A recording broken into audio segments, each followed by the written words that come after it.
What's up guys? Good morning sa inyo lahat. So pakita ko sa inyo kung paano ba tumanggap ng booking.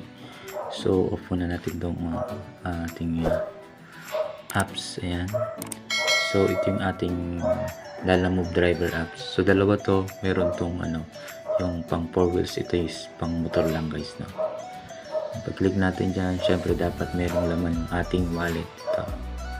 Ayan. Check natin. So may laman siya. May 136.20 pesos. So, pick up. Ayan. So, naka-offline siya guys ito. So, open natin siya para mag-on duty. So, yan. Maghintay-hintay tayo guys ng booking. Yan. Pakita ko sa inyo step by step. So, may mga lumalabas din guys na booking. Hindi lahat pwede natin kunin. Katulad nito, 13 kilometers yung layo sa akin. Diba? Napakalayo niyan. Then, ito, malalaman dito kung wallet or cash yung ibabayad ni customer. Ito, wallet.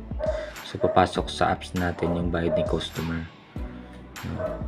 So, ito naman, ayan, 9 kilometers yung layo sa akin. Ayan, ito, 20 kilometers. Ayan. Pag may puso siya, ibig sabihin, pinalo ka nung dati mo ng customer yan. Diba? Nagustuhan niya yung service mo sa kanya. So, hantay-hintay tayo guys ng yung malapit lang sa akin. Pick up din yung drop off siguro. Magtatagaytay ako or Bacoor yung mga gusto kong ibiyahe guys para masabayan natin. So, hantay-hintay lang ako guys. Sa pagkahantay, minsan naabot ako ng pinakamatagal ko 30 minutes siguro. Talagang napakahina ng booking. Pero madalang naman yung mangyaring ganun. Minsan pagka open ko pala nung apps na to nakakuha kagad ako ng booking.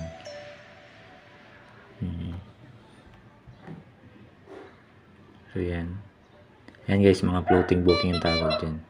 Yan, tas Marinas to Taguig. Binyan to Caloocan South.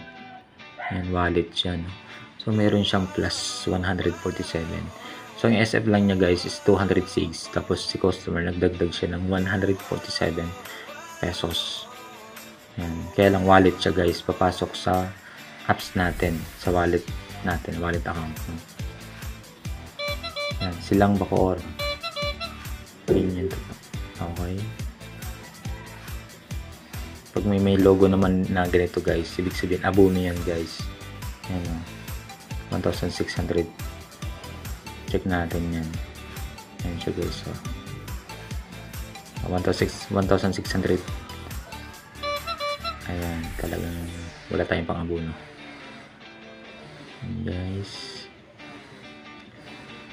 Tantay tayo. Ito. Yung abono naman guys. Ano yan talagang may add 50 lagi yan. Ito nag-add na siya ng 50. Mas maganda kung wala siyang add dito. Kasi kapag sinama niya dito yung ad, magle-less pa din yung 20% nilalabog dun sa inad na 50 pesos. Pero kung cash na niyang ibibigay sa rider, hindi na babawasan ng 20% yung 50 pesos. Diba? Pero ganun talaga para sa customer kasi hindi na hassle sa kanila. Ayun.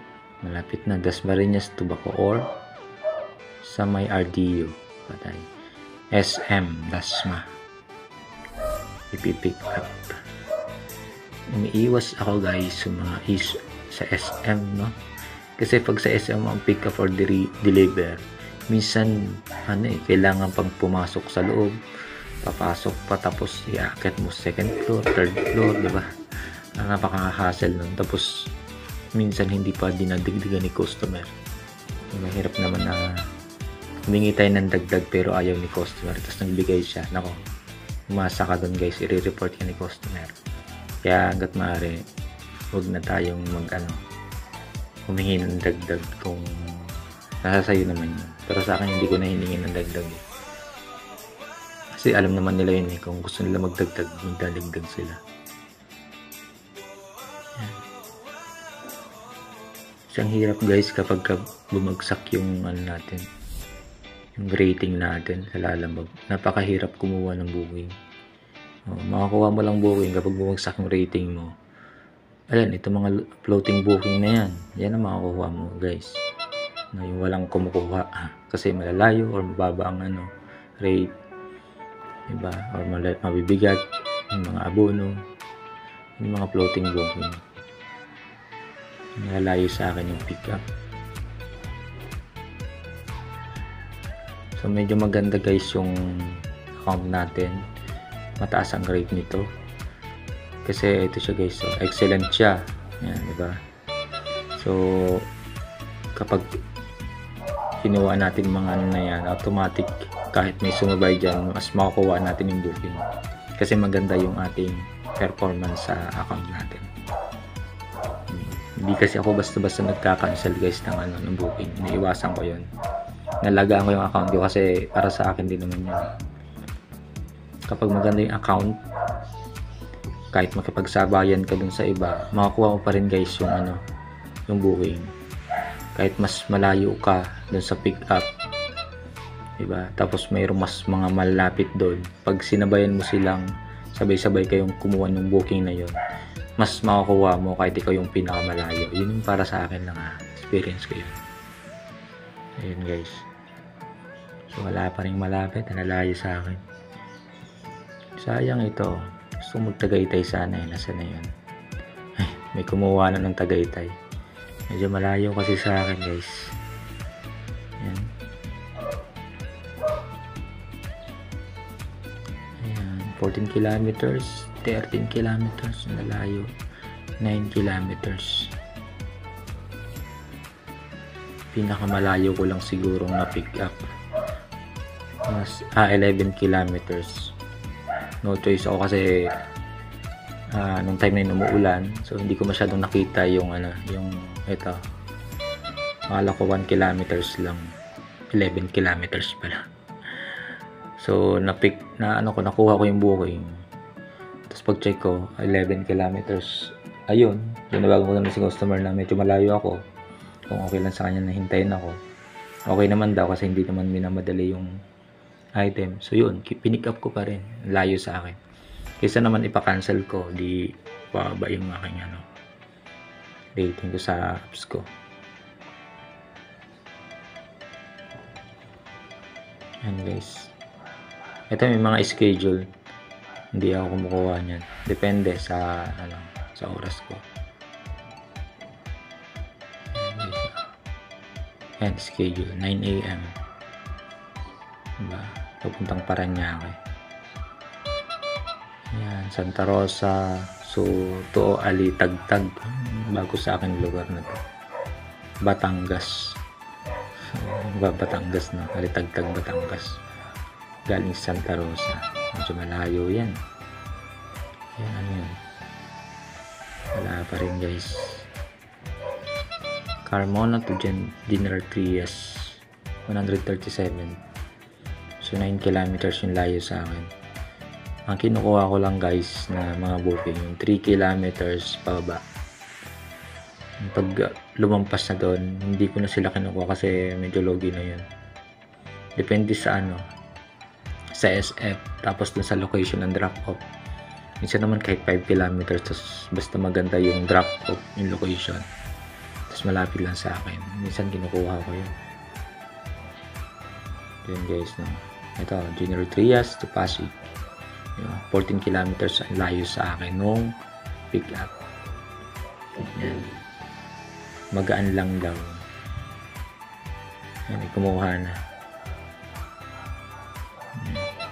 Yan na silang to Manila. Gusto kong mag Manila kaya guys ako. Magkano ba ang ito? Wala siyang high demand saver pa kaya baba. Diba? Kukulik mo yung cash 182. Diba? Baba niya.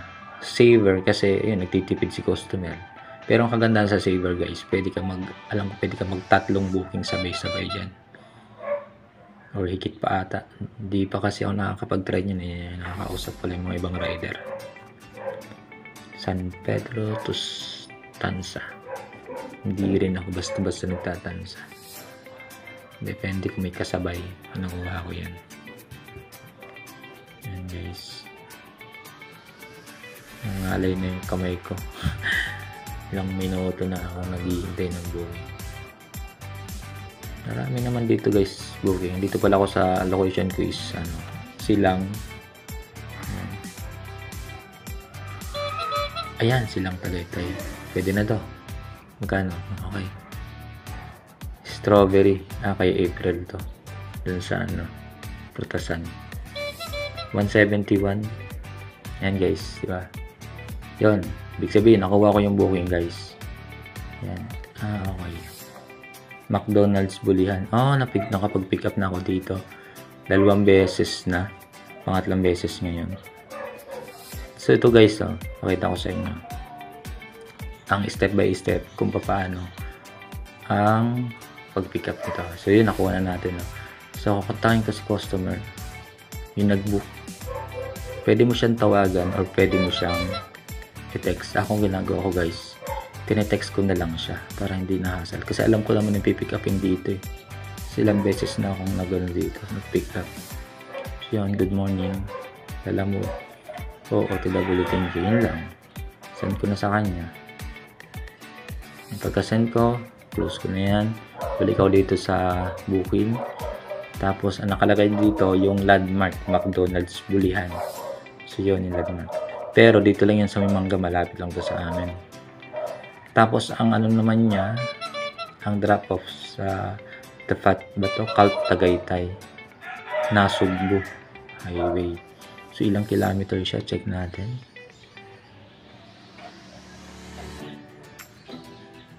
Ayan guys. Motorcycle. Ayan. 32 kilometers, 51 minutes siya. So, yun yung layo, 32 kilometers. Pwede akong dumaan dito sa may sementeryo. 29 kilometers lang. Siguro dito lang ako sa may sementeryo. Mas malapit. Shortcut kasi dyan guys eh. So yun, babalik na ako dito. Tapos yun, pili ko na to tong araw na to para mapuntahan ko na si pick up. Ayan. So kagandahan nito guys, pwede akong maghintay ng kasabay. Ayan, hintay tayo ng kasabay dito. Puntang Tagaytay or Silang Amadeo. So yan.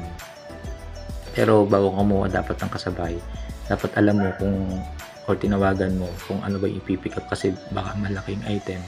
Hindi mo siya pwedeng sabayan, di ba? Paano kung parehas malaking item? No choice ka kundi ipa-cancel yung isa. Mababa ang rating mo ngayon, di ba? So dahil ako alam ko na yung pipick upin dito, pwede ko itong kunan ng kasabay. Yan, ongoing Silang Tagaytay. So yun guys, sana nagkaroon kayo ng idea kung paano tumanggap ng booking. Okay, pick up guys. Okay, let's go.